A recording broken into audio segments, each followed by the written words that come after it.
E aí, depois que você trabalhou com bastante tempo como repórter, você resolveu empreender novamente. Quer dizer, empreender pela primeira vez. Pois é, então eu fiquei grávida e aí na época eu falei assim, acho que eu vou voltar para comunicação corporativa. Eu estava em redação, falei, acho que eu vou voltar para comunicação corporativa. Que ano foi isso?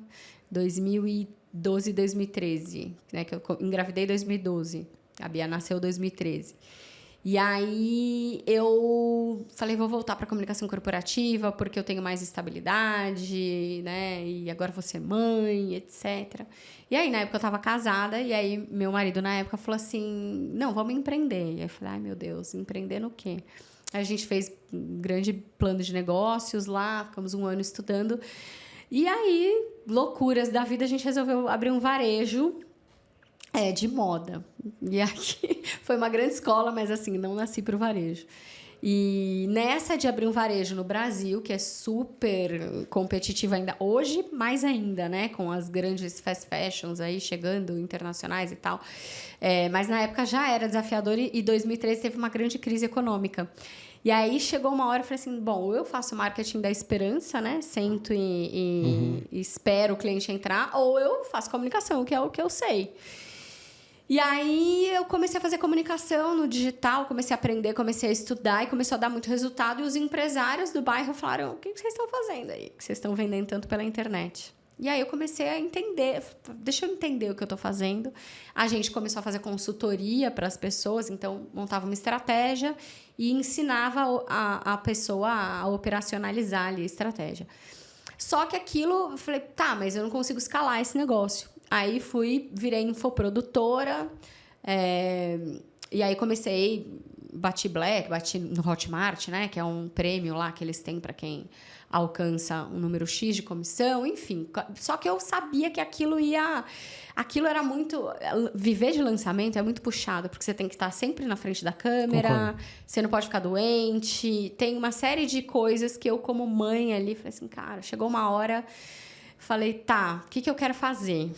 Poxa, esquece os boletos, né? Que todos temos. O que eu quero fazer? Eu falei, eu gosto mesmo do bastidor. Eu gosto mesmo de apoiar, servir. E voltei, de alguma forma, né? Construir a Rugido. E aí, a Rugido começou muito focada no digital. Então, como que a gente ajuda as empresas e marcas, pessoa física, pessoa jurídica, empresário executivo C-level, empresas a terem voz na internet, ou seja, conseguirem ganhar visibilidade, porque antes de mais nada você tem que ser visto, né? Eu costumo dizer que é um funil. Primeiro você aparece, né? Primeiro você é visto. Então, primeiro a pessoa começa e aí a pessoa começa a te considerar, ou seja, começa a te seguir nas redes sociais, começa a acompanhar seu conteúdo, para depois ela confiar, para depois você converter. Então, esse funil a gente começou a montar, a gente tem muito uma visão de negócios.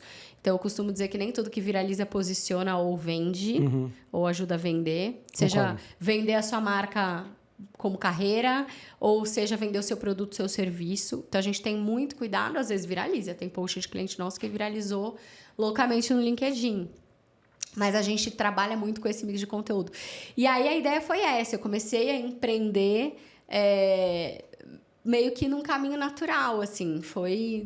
Para mim, foi muito natural. E aí, eu olhei e falei, essa é a minha paixão. E aí, quando eu comecei a Rugido, a gente começou... home office, e por que Rugido?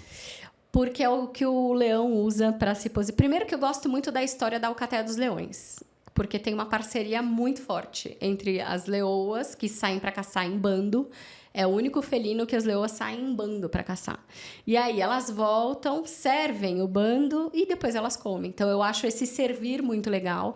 E a parceria, porque enquanto isso então, o leão fica lá cuidando do território. Caça, então. Ele não caça, ele fica cuidando do território. E o rugido é o meio que ele é a ferramenta dele para se posicionar. Sai daqui, que aqui quem manda sou eu. Aqui quem manda sou eu. Aqui esse é o meu quadrado aqui, né? Meu pedaço aqui. E é isso que a gente faz para os clientes. E as leoas, elas saem e o filhotinho fica com o pai? Fica com o pai. O leão cuida de todo o bando ali. E elas saem em bando para caçar, elas saem juntas. Então, assim, eu vi isso e eu falei assim, nossa, fez tudo. A gente começou a falar nisso durante a pandemia, tinha muita cliente minha, muita aluna, que comecei a fazer live, e aí começou a brincadeira do, nossa, você é fera, você é fera, você é fera. E aí, quando eu resolvi montar a empresa focada em comunicação, eu falei assim, putz, tem que ter essa coisa do fé, porque tem um valor muito forte pra gente que é a força. Você tem que ser muito resiliente pra estar no digital, postar e ter um posicionamento forte. Então, a coisa da força, tanto no posicionamento quanto na resiliência, a questão do servir. Então, rugido pra mim, falei, putz, e comunica, né? Porque é isso. Só que a gente sabe também que não adianta fazer barulho sem ter estratégia. Não adianta simplesmente aparecer. Então, por isso que nossa missão lá é essa. We choose to go to the moon in this decade and do the other thing. 7, 6, 5, 4, 3,